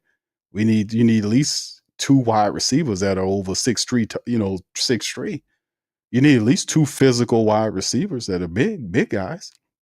Because God forbid Valley gets hurt, then what you do? You're gonna be in the same predicament you was before you traded for him. So I mean, I don't get that I don't understand that part of the game. I mean, maybe I'm just a little behind, but I don't get that part of the game. Jack says the 3rd round pick was juicy for a big wide receiver. I think it was a 4th rounder, wasn't it? A 4th and a 7th. Bishop said, I still think Loomis was trolling the Who Dat Nation by signing Cooks. All right. What's up, St. John? Shout out to you, my brother. Good to see you in the chat. All right. He says, Rhino says, he said, can't just sign anything because we need it. We need to make sure we get good value. All right. Thank you, Rhino. Shout out to you, brother. Appreciate the sentiment. Redeem says, hope you well. Q, thanks for the update. Thank you, sir. Appreciate you for stopping by, man. Much love to you, my friend. All right. Jack says Mickey was trying to trade Foskey to be Oyster House for a cup of clam. Oh, yeah. God damn it. Oh, I know. That's what I'm talking about, baby. That's my favorite place. How did you know? All right. Gundam says smoke and mirrors cue to distraction. One Macho said, don't forget the fun. The fun showing. Yeah, that. Yeah, all that smacking. That was disrespectful. That was awful. That's right. He says, don't forget the gun. You right, One Nacho. You right, bro. Bishop says we should cut Jay Johnson. Jawan Johnson, really? He said, I promise you he will continue to not block, get holding flags, and drop uncontested passes. He doesn't seem to take anything serious on the field. You mean to tell me, bro, you would cut Jawan Johnson, bro? Hey, bro, he got paid the bread. Shouldn't all that stop, though, Bishop? Bishop, all that shit should stop, bro. You know, you heard me? If that's the case, shouldn't all that shit stop right away? He got paid 10 million. He got a 3-year contract worth $30 million. That's $10 million a year for him. That's a top 12 NFL salary contract for a tight end. I think it's ranked 12th in the NFL in terms of pay for the tight end position, which is good money for the Saints to pay the starting tight end Jawan Johnson. You're right. He's not a great blocker. We already put that out there. He does have concentration drops, aka uncontested drops. Like he does do that. That has to change. You making that kind of money, there's no more uncontested drops. Your blocking has to get exponentially better. And on top of that, I don't know if to say that the man doesn't take anything serious on the field. I don't know if I'm going to say that, but at the end of the day, we just have to monitor and see what's happening on that point of time, because I don't know about that end, bro. But we'll see, bro. That was a tough one there. King Eternal says Kellen won a fast team, the Indiana Pacers of football. That will hurt you when you meet physical teams that rough those little wide receivers up and push them off their routes. Then what you do? You see what I'm saying? The big wide receiver serves multiple purposes, especially if he's a big guy that got speed to him. You know, that's something totally different. You know, but if you got little guys where people can musk up and push them around, that's going to be a problem. Your offense needs versatility. That's guys that can move, big guys, little guys, small in between guys. You know, you need a diverse set. And if you have 1 6'5" wide receiver, that's silly. You need to at least have 2 big wide receivers of guys that's over 6'3", in my opinion. Why go after a big guy like that anyway, unless you recognize the following your thinking? You see what I'm saying? Why else would you give away picks for, unless you recognize the folly and the thinking of, well, we don't need that. And you see these guys getting pushed around out there. They seen what happened with Mason Tipton, where Tipton couldn't get through that guy. A big guy would use his body in between the DB and where the ball is coming. He would use his body to block that guy out, and the guy would have to play through the wide receiver, which would then be a penalty. So this is the thing. Plus, that's why you need big physical wide receivers, not one. But we gonna see how the Saints do, man. At least we got that one. We've been campaigning for that one for a while. All right, Brian Campbell says Velus Jones will be an X factor. Okay. All right. Byron says Q. They kept 5 or 4. Who do you got? I mean, full running back spots seem to be what the case might be, bro. Like I said, right now the only running back they reported being cut is Cam Akers. So there's still, like I said, there's still 23 other people that need to be released for them to get to the 53-man roster. We still gonna see names, and I can kind of talk about it, fam, who I think other names that's ultimately going to be released. What's up, Sonia? Shout out to you. All right. So yeah, that's a poll. What's up, T-Roy? I'm gonna get your comment in a second, bro. But Kevin Austin Jr. is another one we gonna get, because it's 23 people we still got to chop down off this team. My thing is the Kevin Austin Jr. is gonna be on that list. Well, we already know they got rid of Moochie Dixon, Cedric Wilson Jr. So both them juniors, Kevin Austin Jr. and Cedric Wilson Jr., won't make it. If they keep 6, I wouldn't be mad at the Saints if they kept 6 wide receivers, to be honest with you. So, but we'll see what it is. But yes, both Cedric Wilson Jr. and Kevin Austin Jr. they're going to be mentioned amongst the 23. Matavo possibly.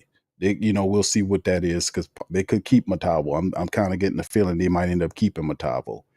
But Clyde Edwards-Helaire, if Cam Akers is off the list, Marcus Yarns.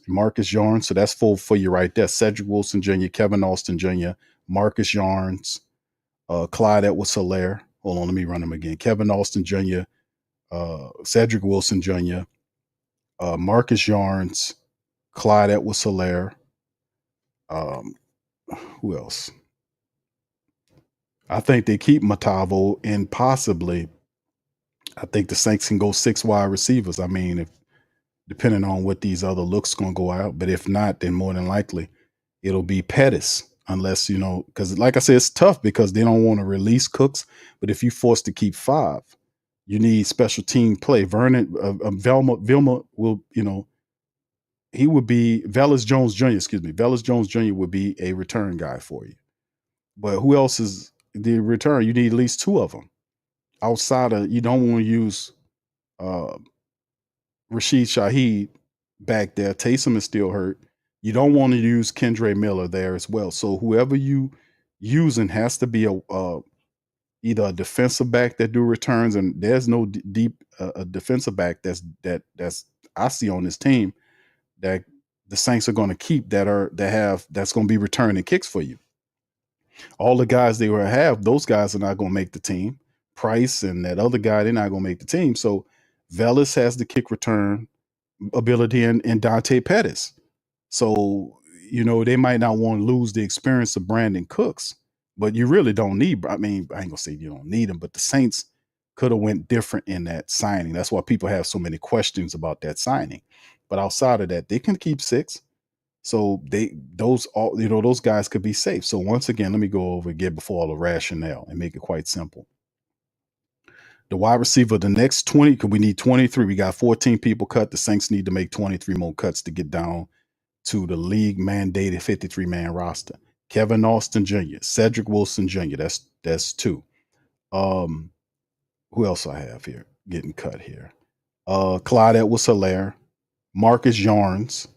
I got those, that's 4. On the defensive side, who else I got coming off from the defensive side? These some tough cuts. Jonathan Bullard, Jordan Peavy, because they didn't get cut. I don't think Foskey gets cut, but I'll add him to it, right? I think the Saints keep Foskey. I don't think they're going to release Foskey in his 3rd year. He's a high 2nd round pick, but just for the interest, I'll go Foskey. So Foskey is there, and then you move on to other players like we know Jacine and all these other guys are released. I will release DeMarco Jackson. They already released Tyreen Powell. Who else is there? That's 8 of them. I won't keeps Chris Rumpf the 2nd. I thought he played really well. I want to keep Fadil Diggs. So that's 8. I already mentioned I'm gonna release DeMarco Jackson. It's between Stahlberg and Sewell. It's a tough call because if I got DeMario, I got Stahlberg, Stutzman, and there's Sewell there with Jalen Ford. Do I keep 6 guys or 5? If I'm running, depending on what defense I'm running there. If I'm running 34 defense, you got to get 3 for 3. And 1 depending on how many linebackers I keep, but I'll go back there.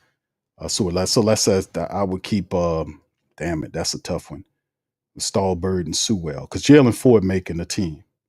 So if I had to go between, because Sewell's a really good special teams player, and Stahlberg is really good too. So it's up and up between those guys. So for that lack of it, I'm gonna keep Stahlberg. So Sewell, that'll be my 9th guy.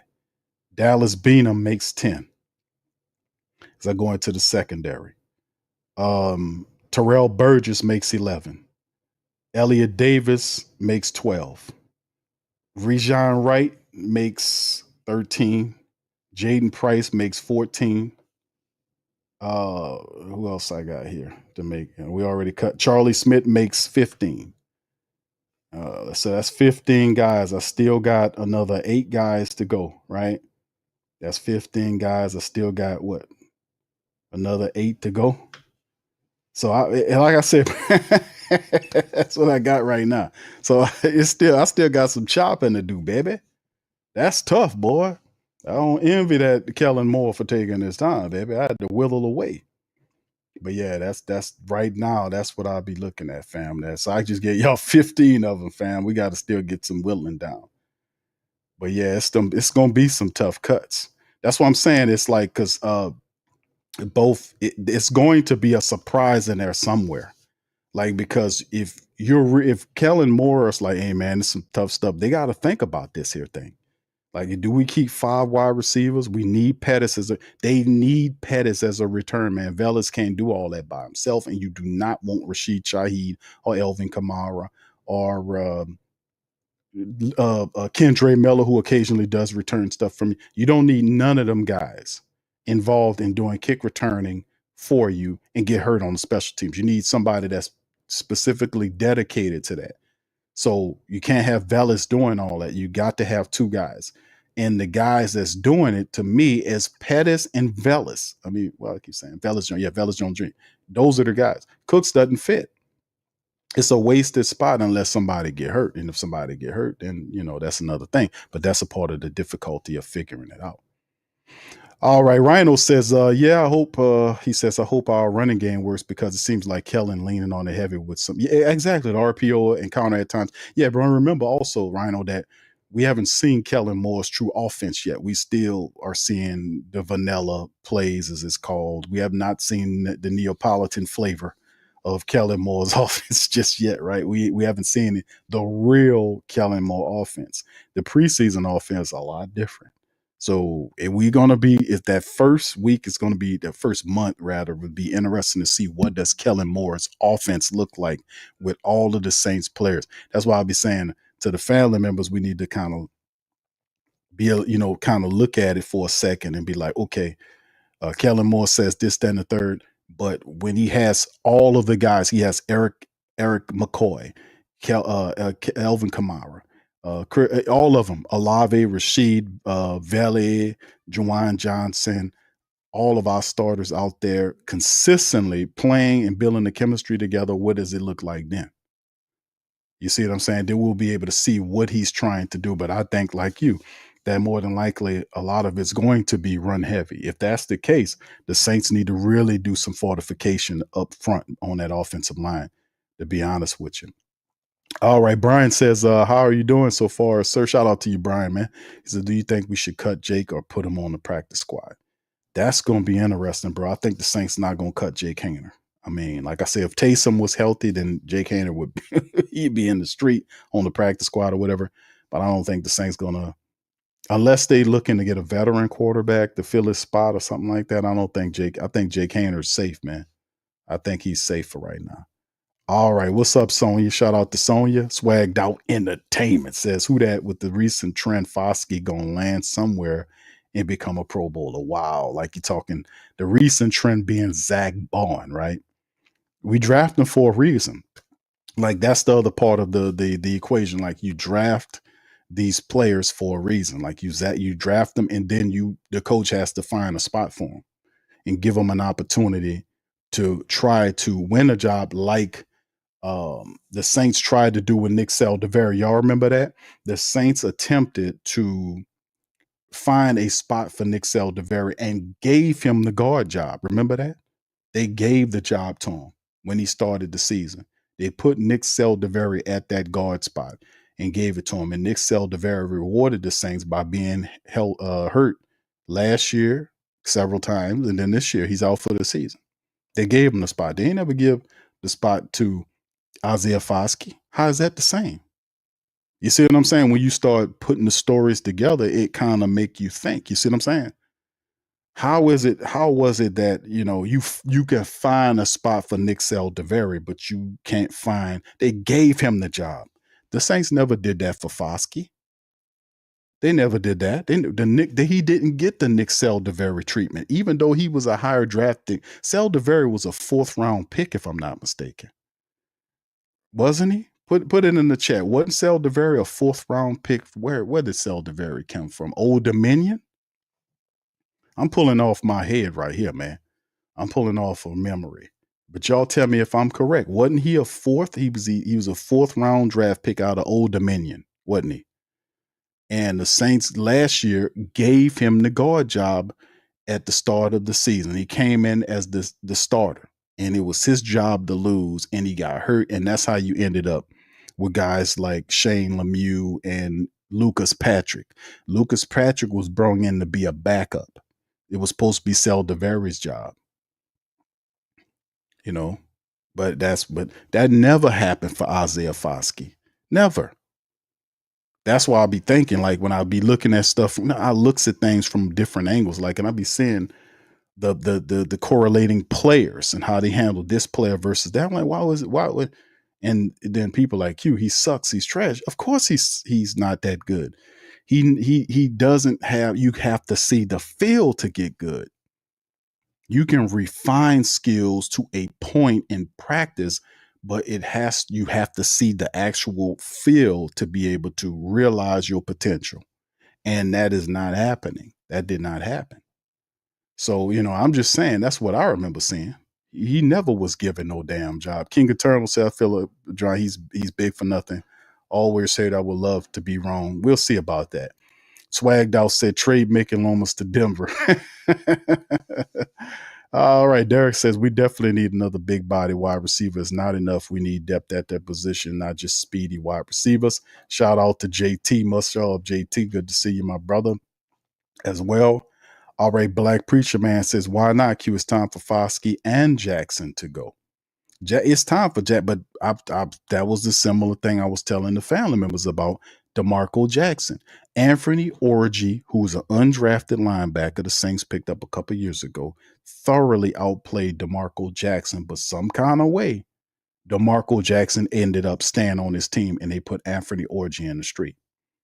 He thoroughly outplayed him. He outplayed him when he got a chance to play in the games. He outplayed him when they was on special teams. He thoroughly outplayed him, but the Saints kept DeMarco Jackson. Why? Because they have a extra elevated value on players they draft versus ones they do not.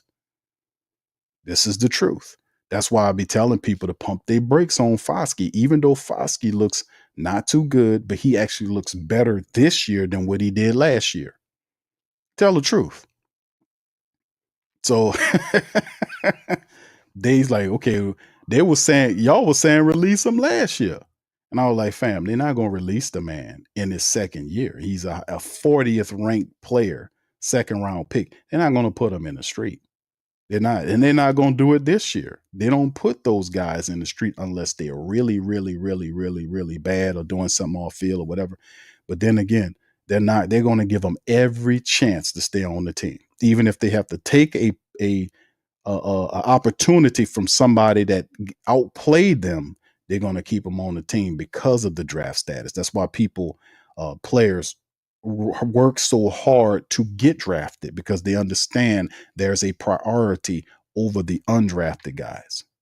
Those picks mean something. That's why I say a guy like Foskey will survive. Y'all know I'm telling the truth. Y'all just don't want to hear it. That's all right. Mr. O said, what up, Q? He said, how concerned are you about the tight end room? Not concerned, bro. I think we'll be fine there.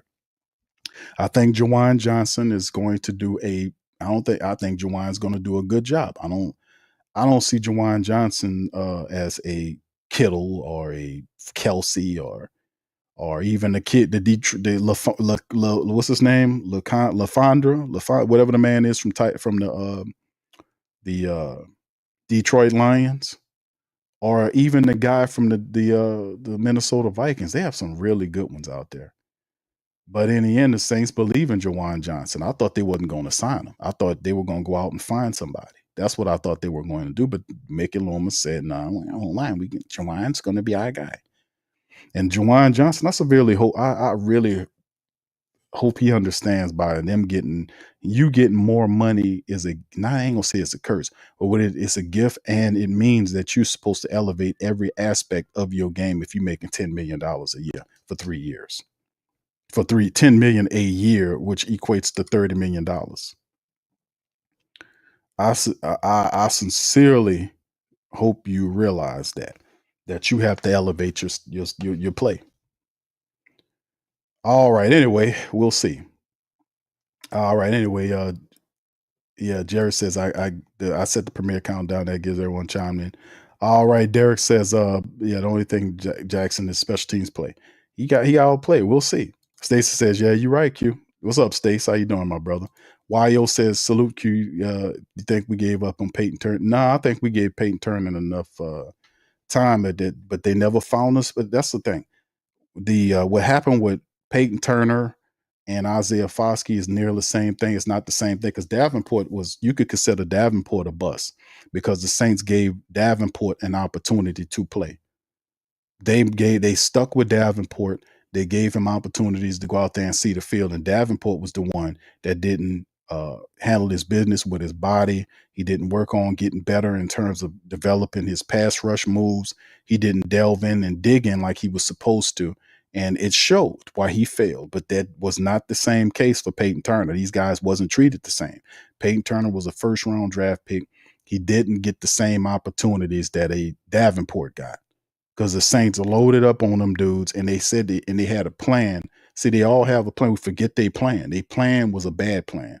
And then who suffers about it? The players suffer about it, what they plan. Because the Saints, what really hurt Peyton Turner was the fact that the Saints gave up on Peyton Turner in his final year and signed Chase Young. They gave up on Peyton Turner and signed Chase Young. Y'all remember that? And I was like, well, that's it for Peyton Turner. They signed Chase Young in his position. You only have so many positions to do, and then he's going into his fourth year. What first round draft pick defensive end, going into his fourth year, still going to be a backup? I mean, you could see him backing up maybe the first year somewhat, but by his second year, he should be seeing the field. That was not the case. That wasn't the case at all. The man never seen the field the same way. So anyway, shout out to you. I think they gave him enough time, man. It's just the plan was bad on some of these guys. Just like the plan was bad on the damn plan was bad on Foskey. It's bad on Turner. It was bad on Zach Bowen because you can see they go elsewhere and they ball out. They have the talent. It's just they don't have a plan to get these men in a system that can show their talents. Like it's a different schools of thinking. Like you can draft the player, and some people have like the idea where they'll take a quarterback and they need a quarterback and they say, okay, this is my guy. And then it's something about the guy's style that they like, that he can run my offense. Some people believe that they take the quarterback and then take the quarterback and turn the quarterback into what they want him to be in the system versus people that will take the system and then wrap the system around the talents of the quarterback using his best qualities, his best ideologies and what he thinks from a quarterback perspective and plays that he ran that he's comfortable with and incorporate that into his offense as well. You see the different schools. So it depends on where you go. Because the guys have the talent. It's about having a platform or a place to be able to show the talent in a way where it's productive, where he can get success out of it. Because if he goes to a wrong team, this just going to suffer the play out of him and depress him.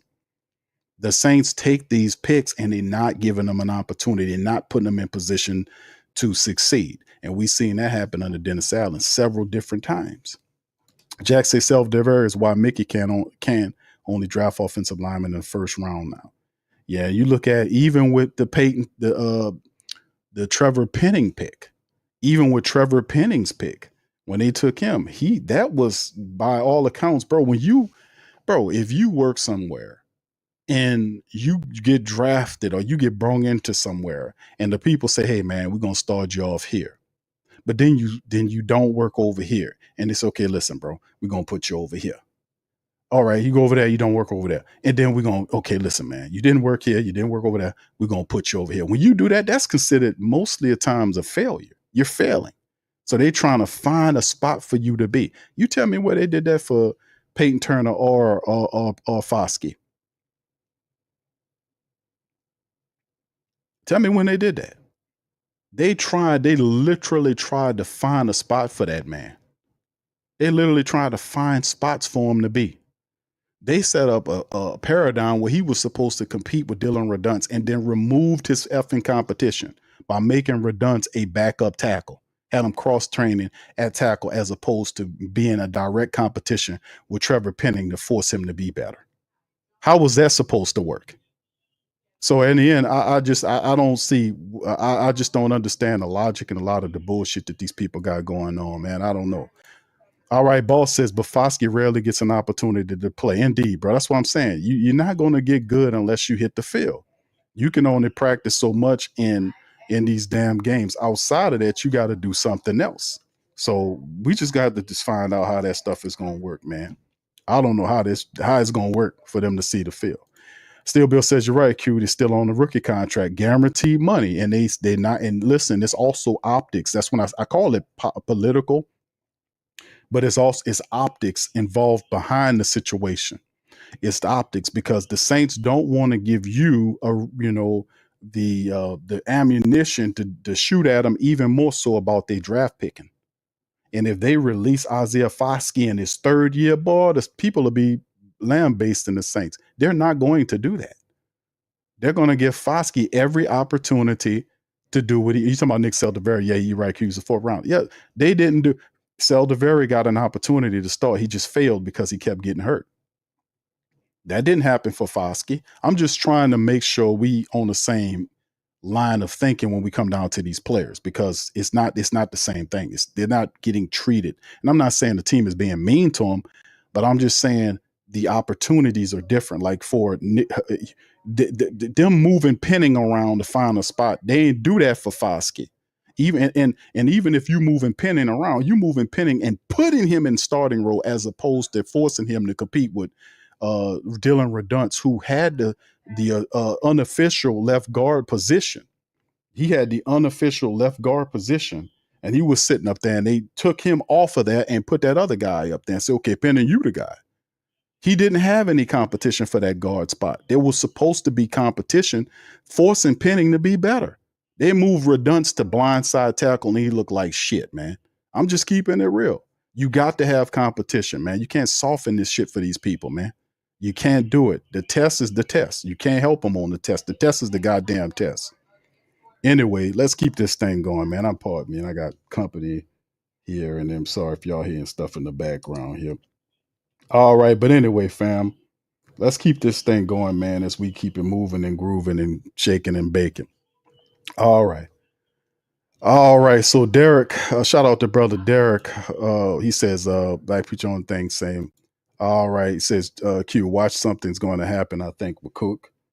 He said, I think something's going to happen with Cook. All right. Thank you, bro. All right. Let me get on down here, man, to the rest of to the family members here. All right. Boss says, Bafosky rarely. Yeah, I got that, boss. Light War Larry said, what's up, Light War Larry? How you doing, sir? Yeah, but I'm just yeah, Laporta. There you go. Thank you, miscellaneous mail. I forgot to always forget that man's name, but that man's fantastic. Fantastic tight end for the Detroit Lions. Shout out to them to do that. All right, Tiny says Foskey done outcast most house. All right, Arch Manning is getting treated like the last name is. He says Sheds like yeah, Arch Manning, man. I don't know what's gonna go happen with the Arch Manning thing. I don't think he comes out. Black Preacher Man said it's time for JT. He says time for JT Gray to go. We have younger guys. I don't think JT Gray goes anywhere, but thank you, bro. Appreciate you. Thank you very much. Picking me up, bringing me back to this world. All right, shout out to the fam. Appreciate y'all for being in the stream as well, man. Thank you, Black Preacher Man, for that comment as well in that super chat, bro. Thank you, man. All right, what's up, Kevin? Shout out to Kevin McKnight. Big ups to you as well. All right, let's see. Bishop says that's what I'm telling you before about Jackson, sick of Buddy. I'll say that then. Q. He doesn't play ball like he takes it seriously. You talking about Jawan Johnson? Okay, I ain't I'm not disagreeing with you on Jawan Johnson. I thought that was an established fact. I compared Jawan Johnson to the football version of Ralph Tresvant. What you call it? His favorite, the biggest song Ralph from New Edition made was "A Man with Sensitivity." That's Jawan Johnson. His game is he a catching tight end. That blocking stuff, he don't move his feet. He don't. I mean, he just not. He ain't as interested as he need to be. If you take $10 million a year for 3 years to make it 30 million, you got that people gonna be saying it's time for you to step your game up. Yes, indeed. Yeah, that's what I was saying. I don't think the Saints are doing it purposefully. Like some of these guys are getting opportunities that other guys are not getting. I think it depends on the group in which they're coming from, to kind of to place it like that. But you can't help but to notice those things. Like the Nick Seldeveri, they tried to give Seldeveri that job. Now the crazy part about it is, what if Seldeveri would have stayed healthy and taken that job? Where would Penning be? Penning would be a backup tackle. They already downplayed, declined his 5th-year option. So, but the thing is, I'm fair for competition. If you move Penning to guard, make him earn it. But that's once again what that was that's what the Saints giving the first round draft pick, the high picks, opportunities to make the team. That makes them look good, giving them more and more reps. They're very conscious about people looking at their draft picks and saying they're not drafting well. They've been hearing that a lot lately, especially over the last 4 years. They're very conscious of that optic. That's why I was saying that's why I'm telling the family members, don't be surprised if Foskey survives this year's cuts and other guys that should be on the team stays. Don't be surprised if DeMarco Jackson makes the cuts. Remember, he's a 4th-round draft pick linebacker from, I forgot what college he came from. But he got outplayed by all of the undrafted guys, all of the undrafted linebackers. Nephi Sewell outplayed him. Anthony Orji outplayed him. Shit, they got several other guys, even from last year, that outplayed DeMarco Jackson. He did better this year, but it was still not better than the undrafted guys. But like I said, I'm just making it, that's a very common thing, about teams and preferences to undrafted versus drafted. So yeah, Appalachian State. Thank you, Justin. Appreciate you, bro. Appalachian State. Yes, indeed. All right. But yeah, that's what it is. But yeah, it's interesting. Adrian says, yeah, it's a political and character based. Yes, indeed, sir. Salute to you. Good to see you, JLJ. Shout out to you, man. Appreciate you for being in the stream, fam. Appreciate you. King Joseph say, yep. So anyway, once again, fam, so our family members, man, like I said, I'm gonna more than likely bounce back. We're just talking Saints cuts. Put in the chat, fam. I'm gonna give up opportunities again before we get ready to shut the stream down. And then I'm gonna pop up later on tonight, and then a little bit for Tuesday broadcast will be on Patreon. But this is the current list of people as of right now. I mean, literally right now. And this was reported on by the Saints. And I know more cuts on the way that has happened for the black and gold. And let me see if I can get my stuff. There we go. All right. This is the current list right now, Saints, that was released in Wave and shout out to Nick Underhill, because he just basically kind of retweeted what the Saints released. Saints had an official release of people. And what's up, OG Stoner? Shout out to OG Stoner, man. This is the list. So Cam Akers, we knew that. No surprise, Cam Akers is released.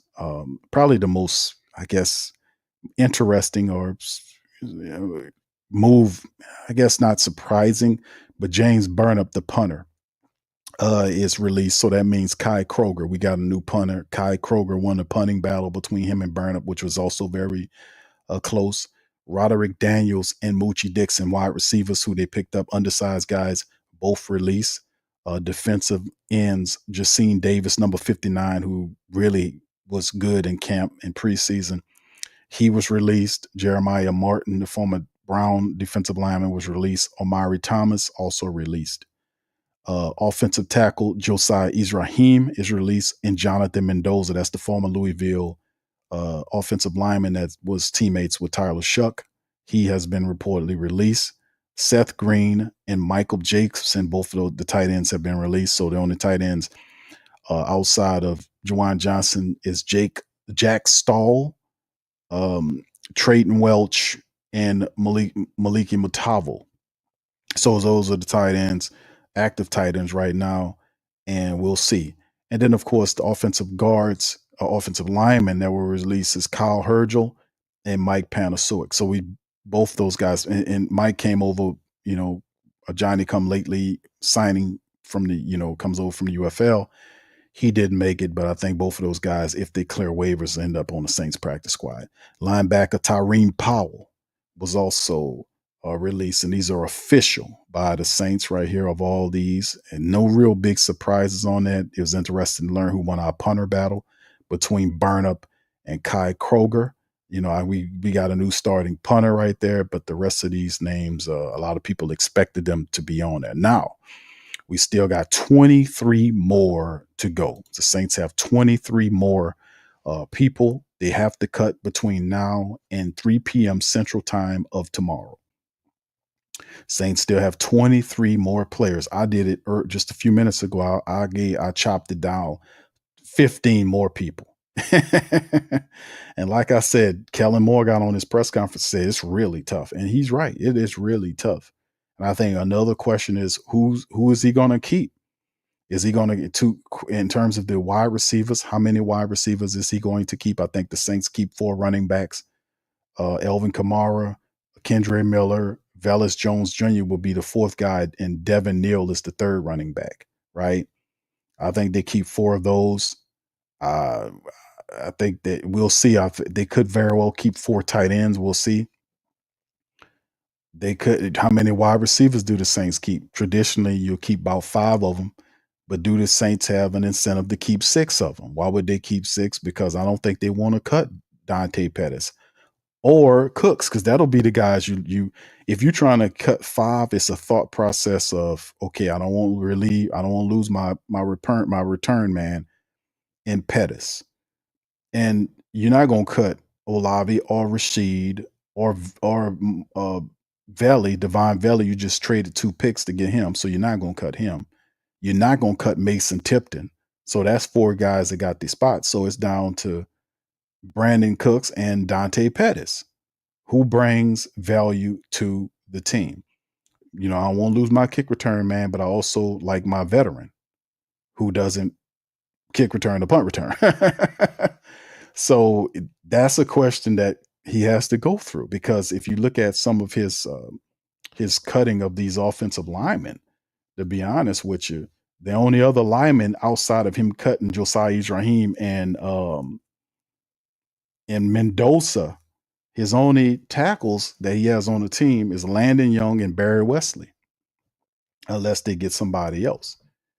Dylan Redunce is filling in for Penning, because Penning's going to be on the list to start the season. So Torricelli Simpkins is going to play guard and 3rd center. You still have Luke Fortner, who will be the backup for McCoy. Shane Lemieux is dealing with an injury. We don't know how bad it is yet, so they haven't called his name out. And the only other guy, undrafted guy to talk about with them releasing Kyle Hergel and Mike Panasiuk is Easton Kilty. So did Easton Kilty survive? So did he survive? So that we've yet to determine that. So that's going to be interesting as well. So and like I said, man, it's going to be 23 more people that between now and tomorrow at 3 p.m. Central Time, the Saints have to whittle away. And that, my friends, is not going to be easy. So, hey, I chopped down 15 people and I still needed more to go. It's going to be interesting. Oh, yeah. King Chosen said Cedric better be. Yeah, Cedric Jr. should be on that list. Kevin Austin, I think he had some type of injury. You might see him on that list. But we'll see. Bishop says Jones Jr. is going to be kept as wide receiver. Clyde's going to be the 4th running back. Okay. Swag said I'd rather see Rattler versus Sanders competition. Okay. All right. Byron says Lemieux, DeMarco Jackson going to get cut. I'll keep Stallbird. Okay. All right. I got you, bro. All right. So that's what I got right now, man. Like I said, I'll be back to talk about it more later on today if something breaks. But listen, shout out to you guys. Appreciate you being in the live, man, on this one.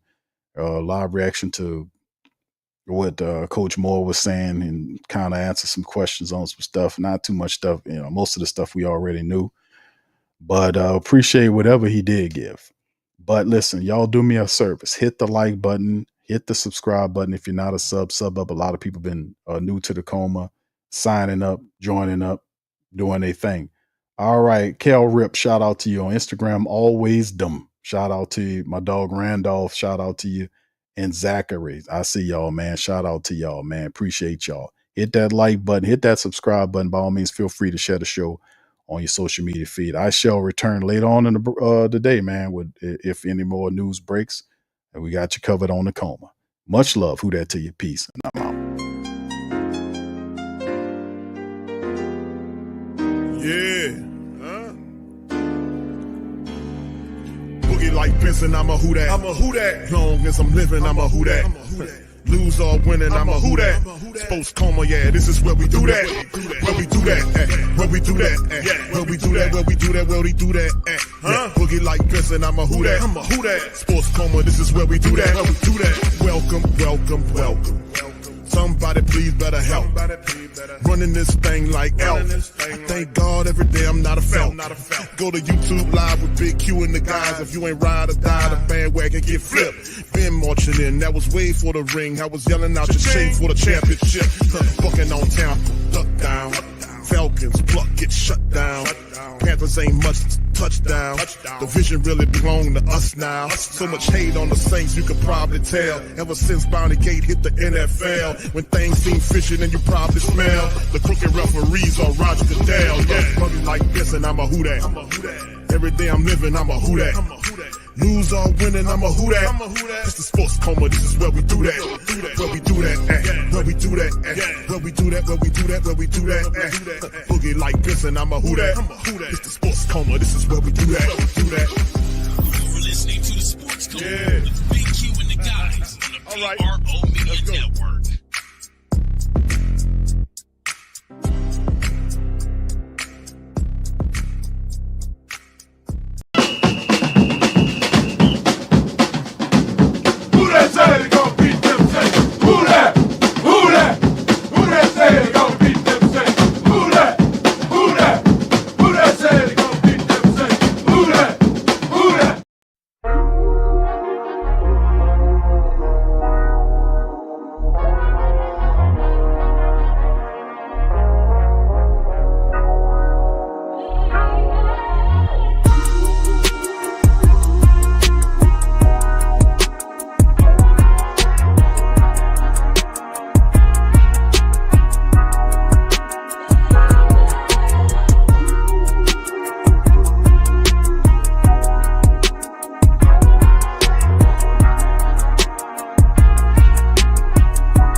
WhoThatDaily.com. That's right, the WhoThatDaily.com. Your one-stop shop for everything New Orleans Saints, New Orleans Pelicans, LSU Tigers, even the top flight boxing news. So if you're a Who Dat, you're looking for a place to stay up on your team, WhoThatDaily.com is your site. The WhoThatDaily.com for the sport Who Dat in all of us.